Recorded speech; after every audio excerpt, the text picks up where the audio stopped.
ప్రధాని నరేంద్ర మోదీ తెలంగాణ పర్యటన ప్రాధాన్యత ఏంటి? మోదీ టూర్ కేవలం అభివృద్ధి కోణంలోనే చూడాలా? పొలిటికల్ యాంగిల్ కూడా ఉందా? తెలంగాణపై వరాల జల్లు కురిపిస్తారా? Let's watch. తెలంగాణ అభివృద్ధికి కేంద్రం మరో భారీ బూస్ట్ ఇవ్వబోతోందని తెలంగాణ బీజేపీ నేతలు చెబుతున్నారు.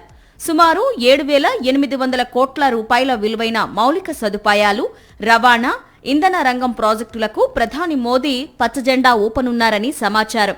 ఇందులో ప్రధానంగా జాతీయ రహదారుల విస్తరణ, రైల్వే లైన్ల ఆధునీకరణ వంటి కీలక అంశాలు ఉన్నాయని కాషాయ పార్టీ నేతలు స్పష్టం చేస్తున్నారు.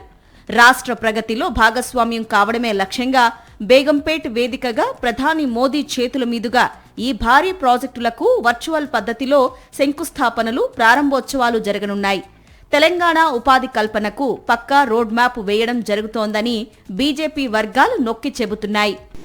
ఈరోజు తెలంగాణ రాష్ట్రంలో భారతీయ జనతా పార్టీ ఇక్కడ కూడా అధికారంలోకి రావాలని తెలంగాణ వ్యాప్తంగా ఉన్నటువంటి అన్ని గ్రామాల నుంచి పట్టణాల్లో అన్ని ప్రాంతాల్లో కూడా ఒక వాతావరణం నెలకొంటారు.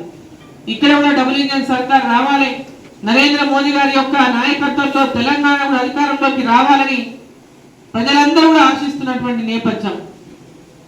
ఈరోజు ప్రధానమంత్రి గారు మొట్టమొదటగా మొన్న జరిగినటువంటి 5 రాష్ట్రాల ఎన్నికల తర్వాత మొట్టమొదటగా తెలంగాణలో అడుగు పెడుతున్నారంటే నెక్స్ట్ టార్గెట్ బీజేపీని తెలంగాణ అనేటువంటి విషయాన్ని కూడా ఈ సందర్భంగా అందరూ గుర్తించాలని చెప్పి తెలియజేస్తాము.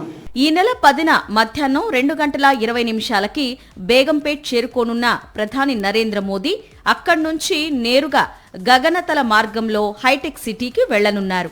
అక్కడ ఓ ప్రైవేటు హాస్పిటల్ను ప్రారంభించనున్నారు.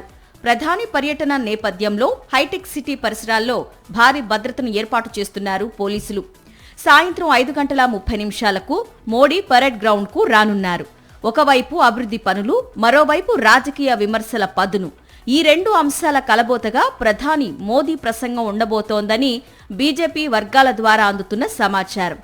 గంటపాటు ప్రజల మధ్య గడపనున్న ప్రధాని రాష్ట్ర క్యాడర్లో కొత్త ఉత్సాహాన్ని నింపనున్నారని పార్టీ నేతలు అభిప్రాయపడుతున్నారు. ప్రధాని తెలంగాణ పర్యటన ముగిసిన వెంటనే రాత్రి 6:45 బేగంపేట్ నుంచి జామ్నగర్కు వెళ్లిపోనున్నారు. అటు పాలన, ఇటు రాజకీయం రెండింటినీ బ్యాలెన్స్ చేస్తూ మోదీ వేయబోయే అడుగులు ఇప్పుడు తెలంగాణ రాజకీయాల్లో హాట్ టాపిక్గా మారాయి.